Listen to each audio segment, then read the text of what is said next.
Geo-Arbitrage, big VC term. It means taking a model here and exporting it somewhere else, right? Exactly right. It's a little bit like the fast follower thing that we talked about yesterday, which is taking a model that is introduced and looks successful, but you see, oh, wait a minute, but I could do it a little bit better, and competing here. This is taking kind of, again, recycling a good concept, but in this case, taking it overseas to another jurisdiction. Importantly, though, of course, you have to make the adjustments to the local customs and laws to make it actually work.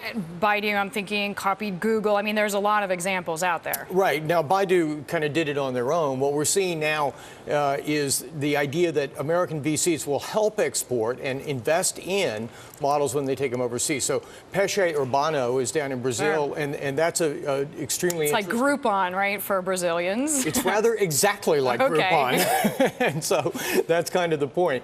But there are always some tweaks that you have to look at. So another example is Flipkart, which was started by two guys from Amazon. And they went and they took that model to India, and that's all wonderful, except for one key fact, which you kind of have to pay attention to, which is credit cards aren't really a big thing in India, just like they aren't a big thing in most of Latin America. So business models here that depend on that don't work so well. So in that case, they adopted a COD model, a cash on delivery model. They built that in, and now Flipkart's very successful. But that brings up an interesting point, which should be obvious, but may not be. When you're going to another locale, when you're going to another location, you have to understand customs can be different, laws can be different, but just the way that people do business day to day can be very different. Yes, and you have to have, therefore, to make this really work, you have to have some real people who are smart and trustworthy and understand the local customs. Who aren't going to steal your idea, also. Yes, who are going to work for you and push it forward.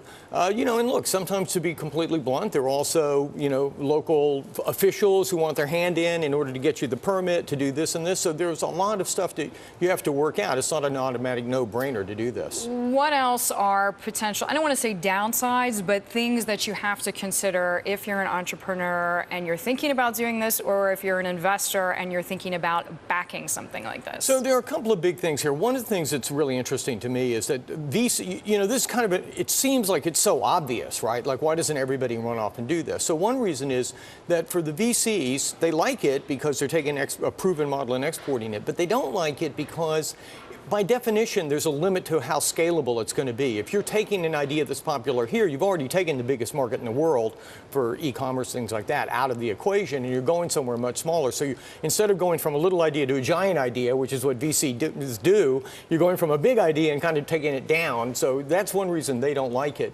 Another downside, aside from some of the other things we talked about, is that what happens when the big boy comes to town? I mean, if you're knocking off X, and X, for example, is a big social network, it might be that the power of having all those other users, even if they're U.S. users, in the social network, when they go to compete with you, they've got some big club they're bringing to town, and you wind up losing the game anyway. So you have to worry about what happens when the mothership comes searching I guess unless for you. you do something that is very unique or niche, with the hope that if a big dog comes into town, maybe the big dog wants to buy you. And so again, this is where the local twists really become important. You've got to find that thing that's really going to make it super acceptable, super popular in the local jurisdiction, and then you don't care whether the big boys come or not.